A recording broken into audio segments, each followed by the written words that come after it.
Life's a game, the world's a stage, and we are merely role-players, where theatrical people play role-playing games.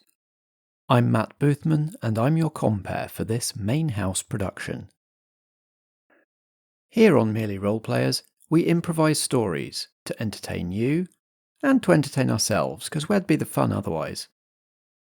And we use role-playing games to keep the story going places even we can't see coming, because as theatrical people, we're all about maximising the drama. This episode is part of our current main house production, Vigil, Fear Itself. To tell this story, we're playing Monster of the Week, a role-playing game by Michael Sands, published by Evil Hat. So please take your seats in the main house. Tonight's production is about to begin.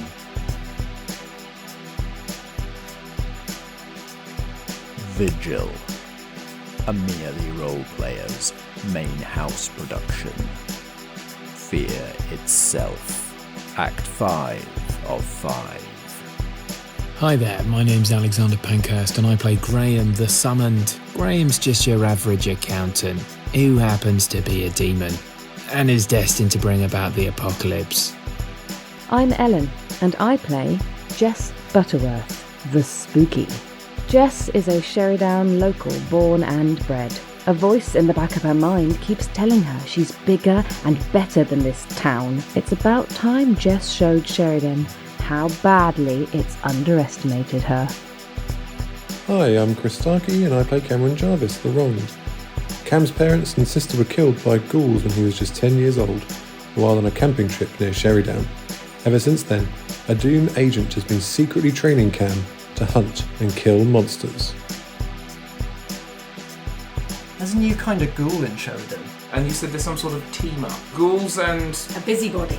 How do we deal with Milton? Disentangle the spirit from the mortal, get it to possess the dummy instead. Before... They get me. Don't give in to temptation in Fairyland. Through the cavern of revelers, down the second spiral stair. From the face of this harlequin leaks shadow and smoke. You took your family's memories and you turned them into your tools. If I took you to Avalon right now, do you think we'd find their spirits there?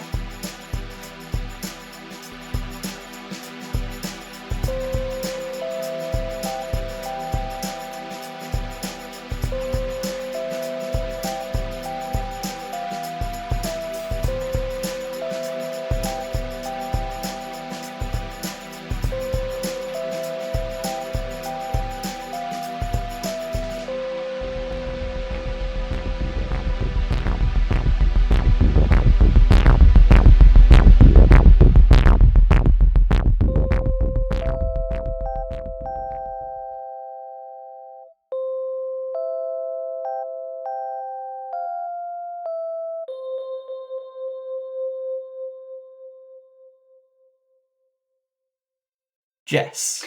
Hello. Yay! You follow Graham's tendril of cigarette smoke across dizzying bridges of stone and through tunnels.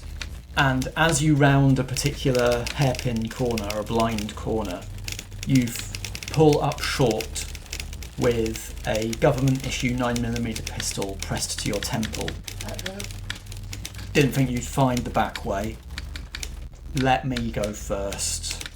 Hello, Ernie. I thought you'd have got out of here by now.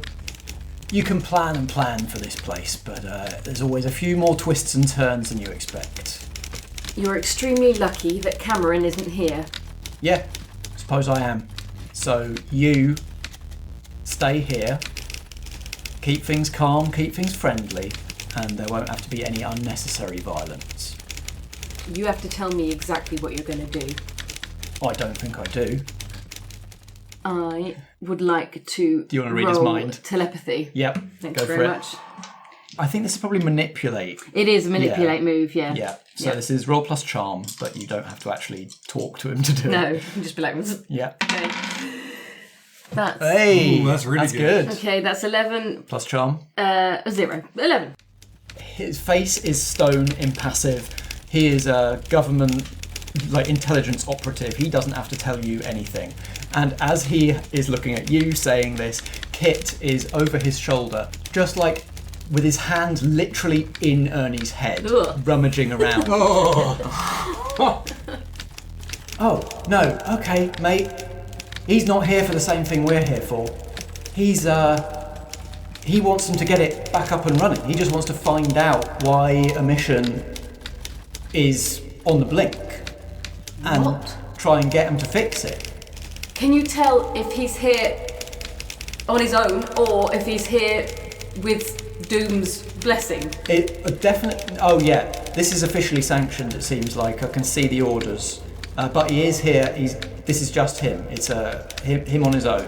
Right. But yeah, he's here to offer them help to get back up and running. Okay. You slimy little bastard, Ernie.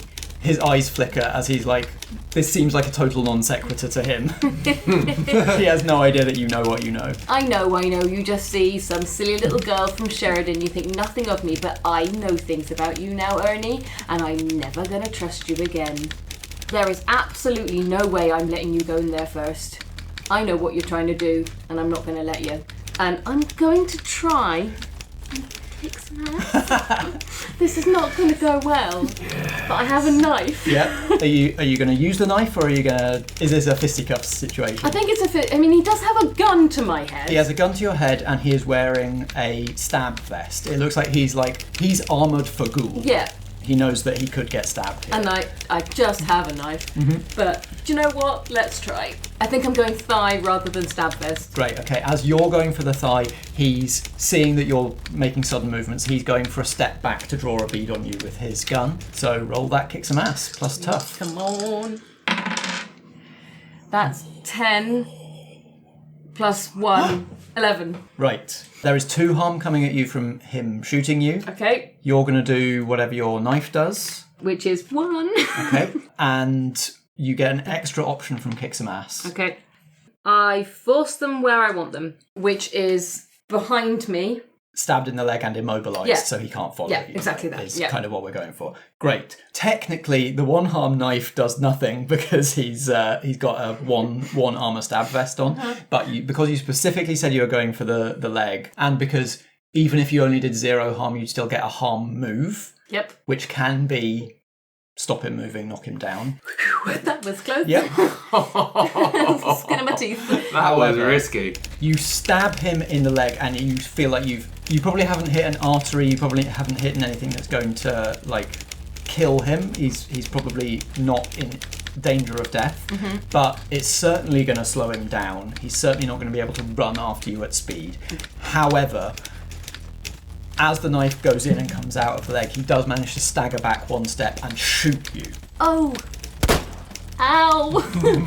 Oof. For 2 harm. Shit. He was also going for the leg. He doesn't want to kill you if he doesn't have to, but he was going similarly for an immobilising shot. And you're unstable, you say? Yep. He hits you in the thigh and it's bleeding bad. Oh no. But the wound to him is going to slow him down more than the wound to you is going to slow you down. Okay. Oh, fuck! Ow! You fucking idiot! Oh, you fucking shot me! You're able to get clear. Okay. You're able to outpace him. I'm gonna limp as fast as I can away from him. So Graham's sticking to his side of the bargain. He's going to run down the stairs and unload the shotgun into the first thing that he sees that isn't just a person in a hooded cloak. So basically we're looking at busybody or a ghoul. Great. So you come down to the bottom of this spiral staircase and you find yourself in a roughly round room with lots of passages leading off it at various different angles. There are reams of paper kind of slithering across the floor, coming out of these passages. It doesn't look like they're alive. It looks like they are being kind of fed out of something, like down one passage into another passage, like there is some sort of machinery that is like moving all of this around. And some of the paper is blank, and some of it has typewritten lines written on it, and some of it has typewritten lines with large sections blacked out.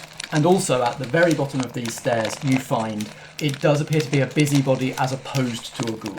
It looks like it is this crumpled lump of paper that has then been expanded outwards. So it's very wrinkled. It's roughly humanoid, but its limbs are too long, its head is too bulbous. But you come down, you knew this thing was here, it didn't know you were here. You unload the shotgun right into it. What harm does that do? It does 3 harm. It's close, loud, messy, and reload. You blow this thing apart, you shred it. Messy normally means spreads a lot of blood and gore around. This thing has no blood or gore. Yep. You see, It's a ticker tape parade. you see, as it turns into this ticker tape parade, there was buried right deep inside it, there was this ribbon of red paper with instructions written on it that equally shreds along with the rest of it. Having let off the loud shotgun, you're pretty sure that somebody probably knows you're here now.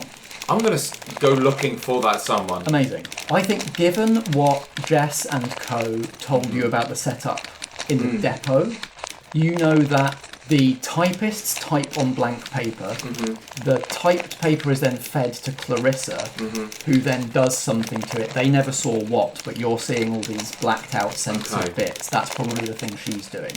So with that knowledge, you'd probably be able to follow the streams of paper across this floor to find the passage that either if you want to find her, you'd be able to. If you want to specifically avoid her, you'd be able to. And there would be another room somewhere nearby where Milton would be brainwashing new typing pool members. Grief. You could probably cause the most carnage in the typing pool itself. Yeah. That's kind of what I came to do. So that's what I'm going to do. I'm going to cast some magic and I'm going to start setting fire to paper. Of course you are. Behold! Comes the forgetful. If I can't remember shit, neither can you. This is roughly the cause harm magic option. So yeah, give us a use magic roll plus weird. Plus weird, which is +2. That is 7. Okay, what is your glitch? My glitch is that the magic draws immediate unwelcome attention. So an interesting one, because you sort of want attention. So what does unwelcome attention look like in this situation? No one's interested. Oh, it's him again. It's a fire, is it? Don't worry, we got extinguishers. I know exactly what this is. You're trying to cause a big distraction so that Jess can get to Clarissa. So the worst person to get attention from is Clarissa. Piss. An attempt was made. Yeah. So do you do all this from this kind of crossroads chamber, or do you march down some corridors and stuff? Because it's all kind of like mixing, I just basically take a drag of my cigarette, go to basically burn it, like stub it out in the sort of crisscrossing maze of paper, and it just all starts flaming, and the flames just carry out and go through all the different directions. And in very short order, you hear, "What's going on? What's going on?" And you hear hurried, clacking footsteps as if of like high heels coming down one of these stone corridors. I feel like we need to cut back to Cameron. You pull open the door of this pub, and outside is nothing but smoke and shadow, and you fling the ghoul into darkness and follow. And there is a moment of disorientation where you're not sure where the ghoul ended up, you're not sure what's underfoot, you're not sure how big a space you stepped into. And that does not abate. You are in this thick smoke. Mum? Dad? Susie? I'm sorry if I didn't turn out the way you would have wanted it. And I hope you're here somewhere. But if you're not, I could really do with a hand here. I might be seeing you sooner rather than later. And Gwen, I'm trying to do this for the right reasons. Join us sooner. We wouldn't want that. Still too weak. Reaching for others instead of doing what needs to be done yourself. You're wrong. I'm not wrong. I'm scared. You're scared. You're right, I am scared. That's good. Yeah. It's good to be scared. We're the same. No, you're not. You've got no one. I've got friends. I've got people who care about me. Who still care about me. They don't care. You might as well be me. The smoke partially clears and you see the leather harlequin's motley encasing your own arms and chest. You know the right people to listen to, it sounds like. I look at the axe. I'll drop it. It disappears in darkness. Once it's out of your hand, you can no longer see it.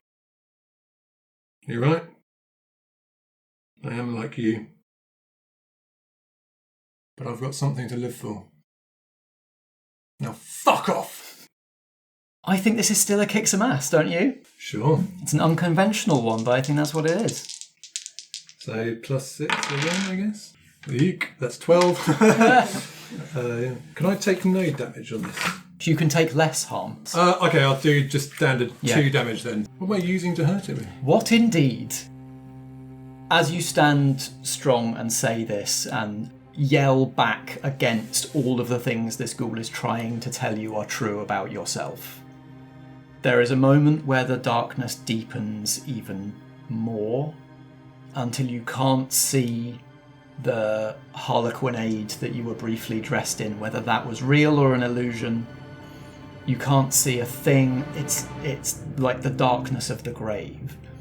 And then, directly ahead of you, a pinpoint of light blazes, slicing through the darkness, the smoke and the shadow. And as you blink, it resolves into not a pinpoint, but a doorway. The doorway of the pub. Standing in the doorway, pushing the door open, it seems against a gale of smoke and shadow, are 3 familiar figures. There are moments as the smoke tries to invade the pub once again, to get into that door, to surround them, where you see wounds on them all. That could be the wounds caused by ghouls, or could be axe wounds, shotgun wounds, rifle wounds. But as the smoke is pushed back by the light and by the wind from this pub, you see that those images were what it wanted you to see. And as the light pushes the smoke back, you see what they want you to see, which is the 3 of them whole, the 3 of them together. Your mother and father holding the door open against the gale, and your sister reaching out her hand to you. Yeah, I stumble forwards and take a hand. She pulls you in and the door slams behind you. And I collapse.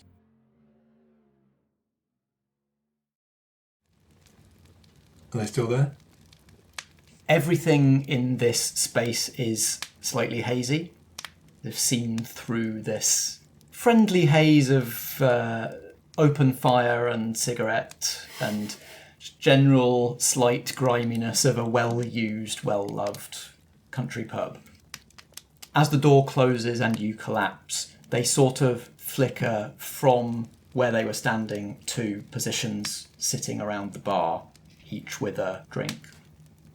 I struggle to my feet, bleeding profusely from many hideous wounds.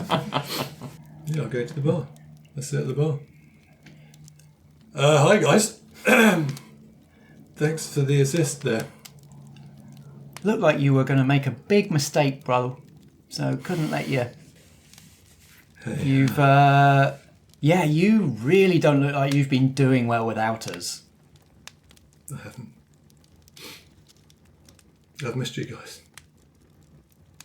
Your dad, who's the other side of the bar, keeping his distance. We've missed you too, son. Not to the extent that we'd want you to join us before your time. Good to see you, Dad. Yeah, and you too. I don't know if I want to be like this anymore. I don't think this is me anymore. And your mum, who always knew best, sitting on the stool right next to you, puts an arm around you. Well, that's up to you, isn't it? It's your choice what you want to be. We gave you that choice. I wouldn't have it... Of course I'd have it another way. This is not the way that it should be. But you lived, and that's good. Because it means that you can make that decision. You can decide what you want to be. If you don't like what you are now, you can change it. You've got so much life left to live. Yeah. And you don't need to live it for us. I was so angry for so long, but it's not the best way to live. Your dad just sort of, as if that's something he understands. I better get back. My friends need some help. It's good to see you guys.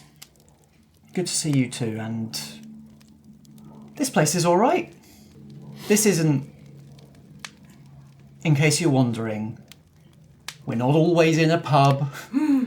This is the place where we can meet you. Okay. I'd like to see you guys again. But not too soon. Amen to that. By the way, has that thing gone? There's one last thing you've got to do to make sure it's gone forever. Your sister Susie comes around the bar up to you and puts a hand on the shard of flint around your neck. Get rid of this fucking thing. Stop holding on to it.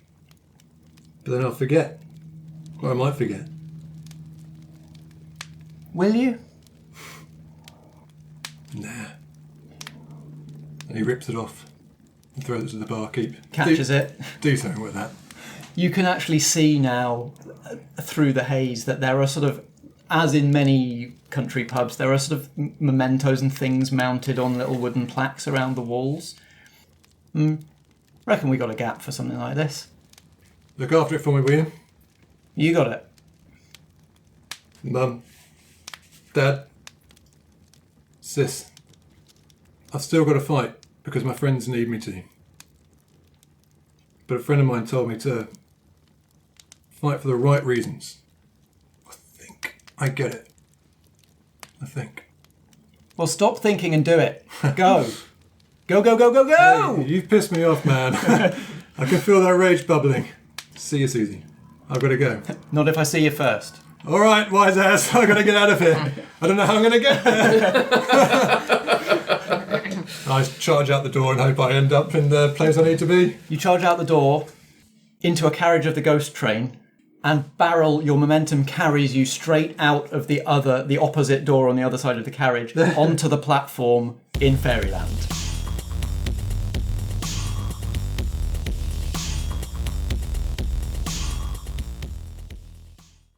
Graham, you stand at the confluence of many corridors amid a blazing inferno, probably feeling very at home. Yeah, I'm feeling good about life. Cigarette in between the fingers, serene as anything, as a woman hurries along one of these corridors into the courtyard with you.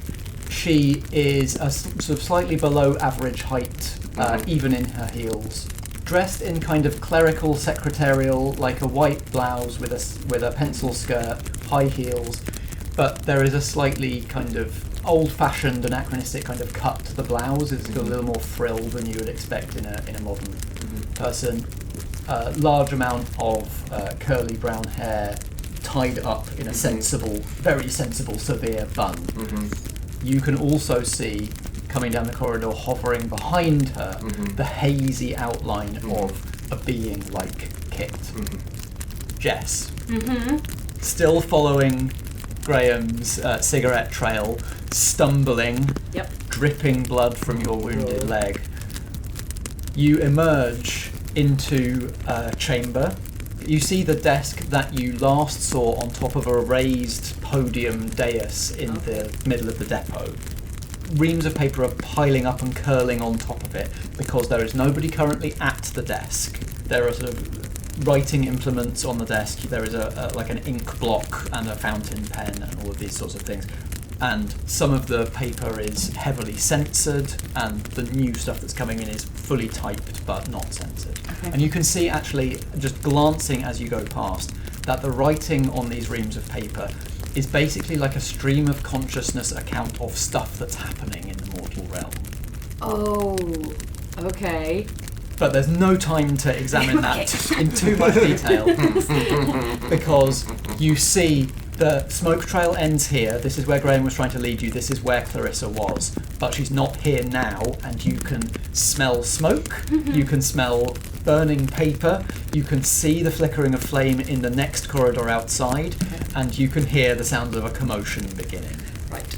As I've been stumbling, can I have tied some kind of tourniquet round my leg as first aid? Yes, you won't have had enough Not time first to aid. actually heal Okay, the harm. Whatever. Unless you want to, if you took the time to do that, you'd arrive way late. Yeah. Okay, I'm going to limp as fast as I can and as quietly as I can still, because I'm still hoping to get the element of surprise, following the source of the smoke and the flame, which I can only guess is Graham. You limp into a corridor where, again, paper is piled up all over the floor, sort of writhing around as it's being fed through different machinery in different parts of this complex.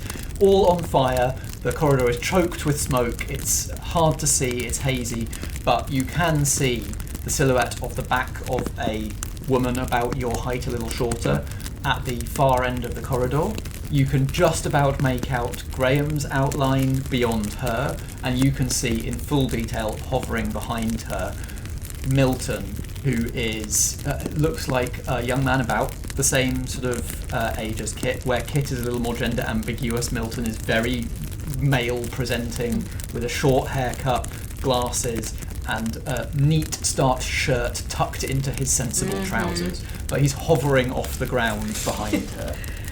Okay, I am going to try and take advantage of the fact that her attention is focused on Graham. I've still got my big old knife, kitchen knife. So Old knife. Speed limp. Yeah. Speed limp. We got the drop on him. Don't go for anything subtle like hair, mate. Blood. Go for blood. With one hand, I'm going to try and grab the severe bun. It's going to be very crispy. And slice it off with the knife. Okay, you're not trying to harm her, so I think this is act under pressure rather than kick some ass. No, I don't get my sneaky. All right, fine. Yeah, sneaky is extra harm and you're not doing harm. -1, yep. I might give you a +1 to this It because doesn't matter. Oh no. What did you get? So that would be 4. Oh. In total? In total, 4. Unless you want to use luck. Luck to Oh, make it. yeah, okay. Thank you. Oh, Kit is going to be such a nightmare next session. It really is. You limp along the corridor as quietly but quickly as you're able. You reach up and grab this woman's bun and slice it off with your kitchen knife. Milton turns. Why didn't I notice you? Grabs Kit by the head. Oh no. And starts to, at speed, because he's kind of floating off the ground, hover back down the corridor as Kit sort of flails their arms and legs and goes, mate! Kit! Bollocks, help me! They've got Kit! Milton's seen him! Can I just pause briefly, just because I've used another point of luck and we've done the red sun. I think there's one here that's example signs, rain of fire, and I just think the idea of me surrounded in flames is another sign of the apocalypse. You know what you were all talking about earlier in Percy's, then Gwyn's, then Cameron's tower, about whether any of Graham's secretions could become flammable. Do you think you could cause a rain of fire? Well, I've got become the dragon or rain of fire. And maybe I become the dragon. There we go. Yeah, nice. What do you do and how is it a sign of the apocalypse? We weren't sure if any of my secretions were indeed flammable. It turns out that things that look like oil and smell like oil might indeed actually be kind of like oil. So I am now wreathed in flames. Behold, I am like a dragon. Clarissa, discombobulated by having her wig snatched and by all of this stuff happening behind her, a girl appeared with a knife, still fixated on you, and you see terror in her face. No. The Destroyer. The Forgetful. No! This was not supposed to come to pass! Cameron. Yeah.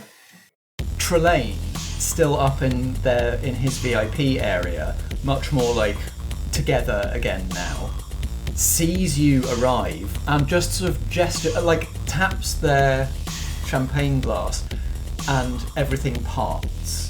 He's speaking from way up there, but you still hear very clearly. The invitation stands.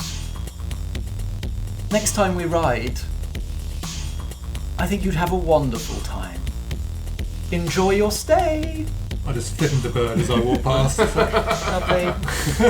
The crowd parts. You see Sharrock the centaur, the huntsman who's in charge of the hounds, is in one of these fighting pits with a double-bladed battle axe, and just has an executioner's block, and it seems like he just has a queue of people who he's just chopping heads off. But he pauses to watch you go past, and sort of gives you a narrowed eyes and a nod as you pass. I pause for a second. Hey, horsey, don't suppose you've got any salve or something, have you? That'd be really handy. Your boss likes me now. We can set you up with something. You, nymph! And Brooke, the water nymph, the water bearer of Fairyland, flows up to you in a watery form with a small crystal vial that she hands you. Drink that down, get healthy for next time we ride. 2 of the 3. And I'll drink it. I'll say hi, Brooke, by the way. You staying alright? You keeping alright? Why do you smell like Briar? Bye! Clear, unstable, and 1 harm. Ooh, baby! And as you follow the same directions, the second spiral staircase, you encounter a ghoul or two, a paper ghoul or two. I just give him a hard stare. They have pouches, much like the Harlequin had. I'm about to walk past them, and I go, you, give us a pouch. Chop chop. You give this ghoul a hard stare, and whatever element of the Harlequin went into its creation recognises its progenitor's slayer. It just crumples. The form, the paper crumples, the smoke and shadow flees scuttling across the ground into the revels, leaving the paper shell and the pouch. Take a pouchy, and I start hobbling away again as fast as I can. And you enter a scene of chaos and flame. Graham in the centre of this room, in the centre of this chamber, wreathed in liquid fire. Jess yelling from one corridor, Clarissa shouting imprecations at Graham, the sound of typewriters still continuing in the background as all this paper burns. All of you together again. What would you all like to do? Hi guys. It's a bit smoky in here, Graham. Could you just turn it down a bit? Sorry about that. I don't think I can. Intruders! Milton, where have you got to? Are you Clarissa? Who's asking? Yep, you're coming with me. And I just grab her by the back of the neck and say, right, where's Milton gone? He's got Kit. They went that way. Oh, for God's sake, can't you guys do anything by yourselves for 5 fucking minutes? Right, come on. 6 a.m. tomorrow, we're going to do some training. Right, let's go. As the 3 of you pair off down the corridor, Clarissa sort of stumbling along behind Cameron, she loses one of her heels. Her hair is in complete disarray. She looks awful. Jess, you are still, of course, connected to Kit, even if you're not in the same sort of physical space. So Kit is showing you, you're seeing where Kit is. Yep. You can follow them, no problem. It's like if there's anything that you want to do to try and rescue Kit from here before you catch up. We've got some matter of Clarissa's now, right? So can we not do the doll thing? That's a point. Yep. Yeah, let's go. Let's do it. I'm going to roll some magic. So, huge drag at the cigarette, and I blow it over the potato doll and the hairy, now hairy potato doll. The bag lining with a bun. Hey! That is Nice. 12. So now Milton is bound to this doll. Clarissa collapses.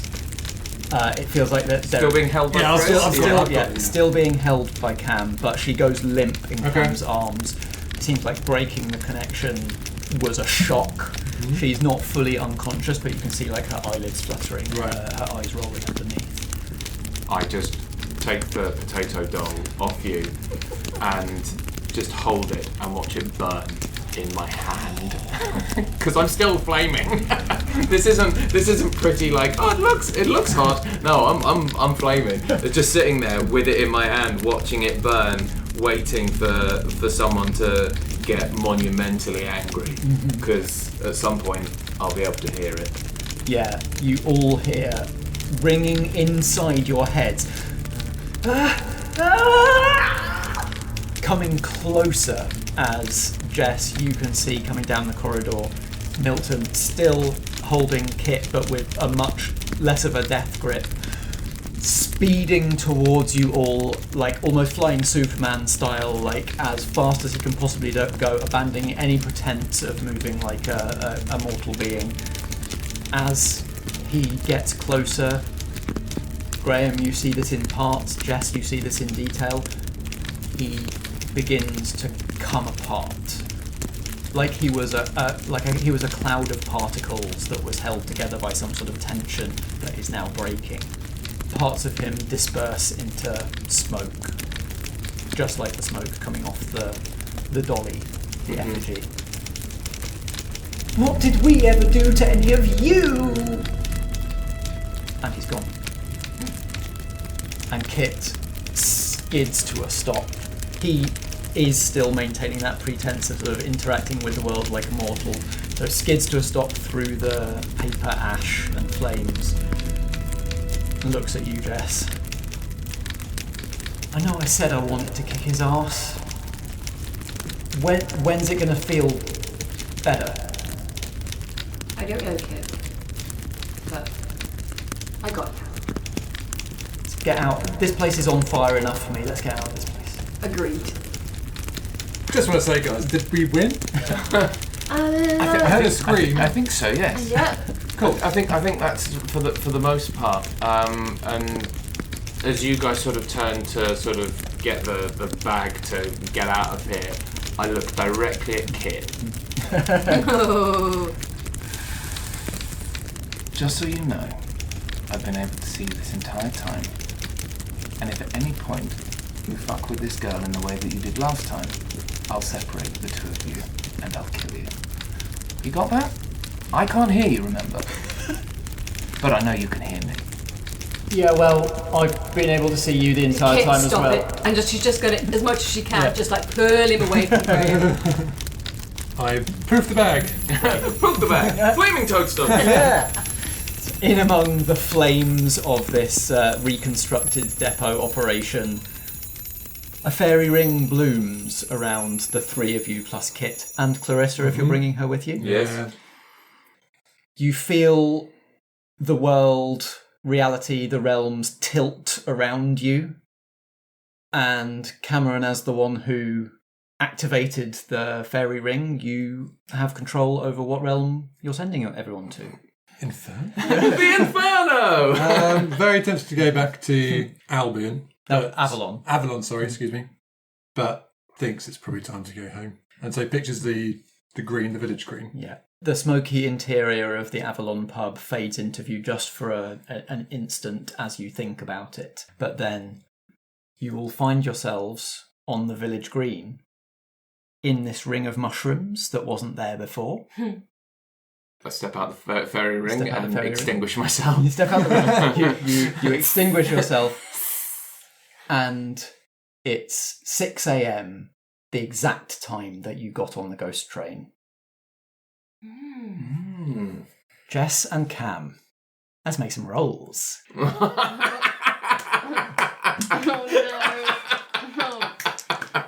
Big demon win! Okay, mortals. When you return to the mortal realm from Fairyland, roll plus weird. Okay. Take -1 for each of the following temptations. Food. Either of you eat any food? Nah. Intoxicants. Nah. Bargains. An agreement was made. I never agreed to being called a bargain.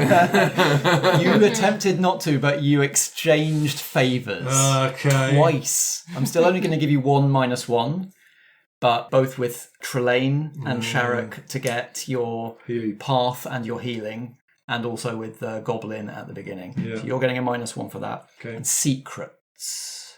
Either of you feel like you indulged in secrets? Secrets? I don't think so. Probably not. Cam, you're rolling plus weird and -1. So Jess, you're just rolling plus weird. Nice.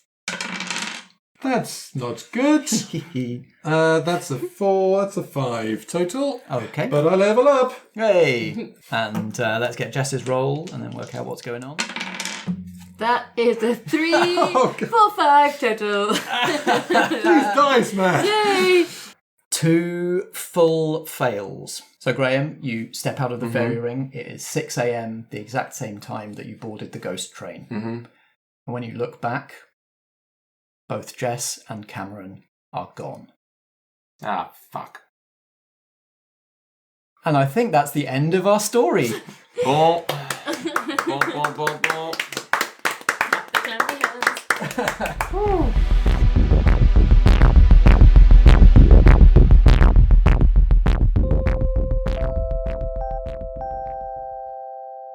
All right, lovies. It's me, Matt, your compere. I hope you enjoyed this production, Vigil Fear itself. That was indeed the final act, which means you'll have to wait for a future Vigil production in the main house to find out just what's happened to Cameron and Jess.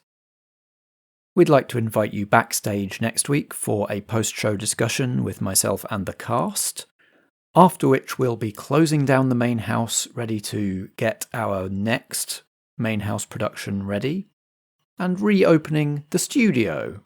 The first thing we'll bring you in the studio for this season is the audio from our live show at Dragon Meet 2023 back in December. So if you weren't able to come to that live show, if you were at Dragon Meet but couldn't make it, or you couldn't make it to London for Dragon Meet, now's your chance to catch up on the shenanigans. That show is called Fanfic Mishmash. It stars Alex Pankhurst as Morgan Le Fay, Strat as Tom Thumb, and Natalie Winter as Jemima Puddleduck. And we're playing the system Interstitial Our Hearts Intertwined by Riley Hopkins, which is inspired by fan fiction and Kingdom Hearts. It's a system where the idea is, rather than saying, hey, I've built a character in D&D who's basically Darth Vader, you can just straight up say, in this campaign, I am playing Darth Vader from the Star War. If that sounds like your thing, coincidentally, I didn't plan that this would be happening when these episodes went out, but it just so happens that the second edition of Interstitial is on Kickstarter right now. So if you like the sound of that kind of role-playing game experience, head to the program notes for this episode, follow the link, and back the Kickstarter for Interstitial 2nd edition. On the subject of conventions, I'm going to be at Airecon in Harrogate for the first time this year. I'll be there 15th to 17th of March, and I'm running some games there, which if you're going to the convention, you can sign up to play in.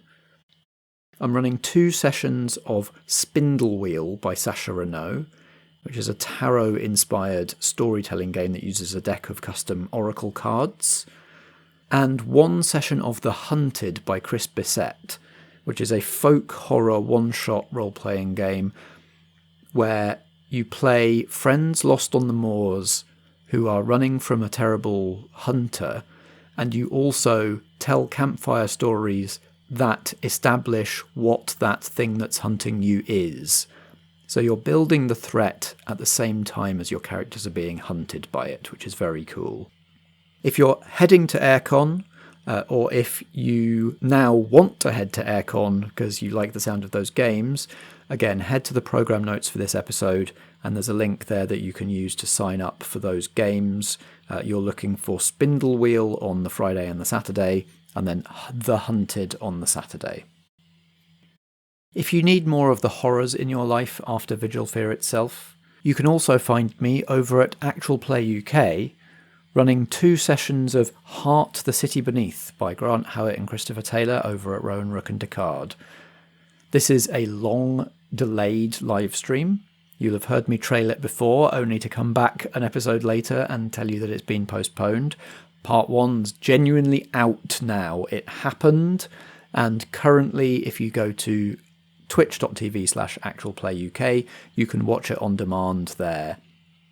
Part 2 is happening on Friday the 8th of March at 8 p.m. GMT, so tune into Actual Play UK on Twitch at that time to join in with the spooky, weird body horror fun.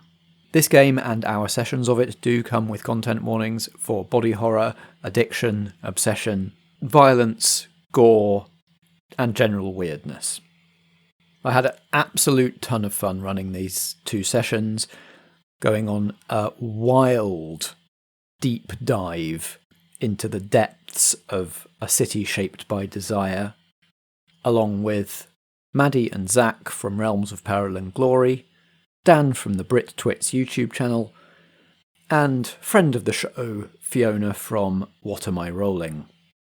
If you've been listening to us for a little while, you've heard me talk about What Am I Rolling before. It's Fiona's fortnightly role-playing game Actual Play podcast, where she plays short sessions, usually just over 1 or 2 episodes, of a huge variety of different role-playing games, with a huge variety of players and game masters from around the scene. I'll turn you over to Fiona to explain why you should listen to What Am I Rolling in her own words. Stay tuned after that for the credits and for this production's final epilogue. Hey, listen. Do you know your D8s from your D12s? Do you know your modifiers from your bonuses? Do you know your destiny points from your story points? Do you have any idea what I'm talking about? Either way, you should check out What Am I Rolling, a twice-monthly RPG one-shot podcast. Catch up on previous episodes on the What Am I Rolling website, that's www.wairpodcast.com, or wherever you listen to podcasts.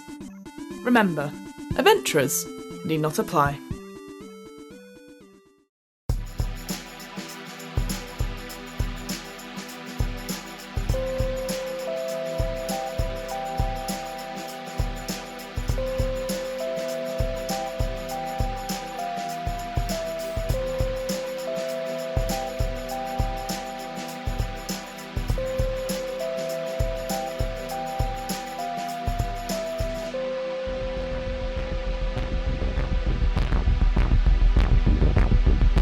This has been Vigil, a main house production from Merely Roleplayers.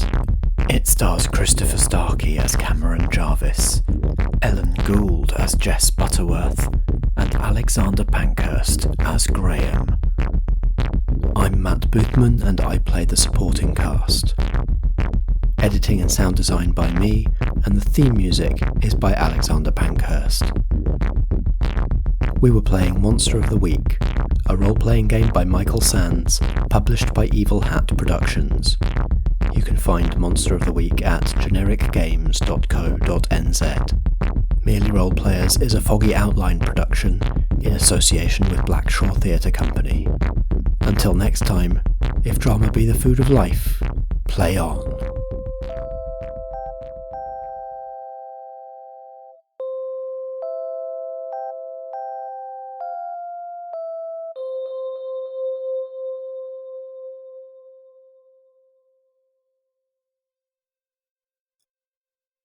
Tell me your name. I'm no one. No, don't give me that. An angel or something appeared in the sky the other week proclaiming about devils. Before that, we were having floods and a great big fire thing popped up out of the forest and evaporated all the water. And there's something funny going on with some of our kids. Something's whispering to 'em. There's magic going on, not the sort off the telly, more like the sort out of old stories. So I see a man in rags out on the green under the full moon at midnight. I take notice of that. Oh, Liz. Liz. Did you offer me potatoes and a warm bed in case I'm a witch in disguise? 'Cause you're worried I might put a curse on you. Tell me your name. You obviously don't know those stories all that well, Liz Butterworth. A name is a good thing to know, but it's a dangerous thing to just demand. You meant to trick it out of me, or the hero of the story would be. I'm, you know what they say, Liz Butterworth. Those who will not remember their history are doomed.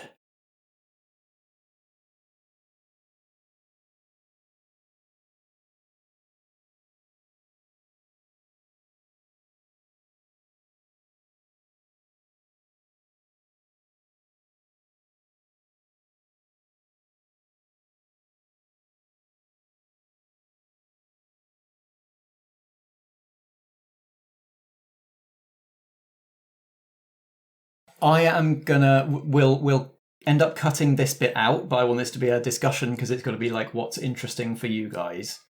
You don't arrive back in the mortal realm at the same time that you left.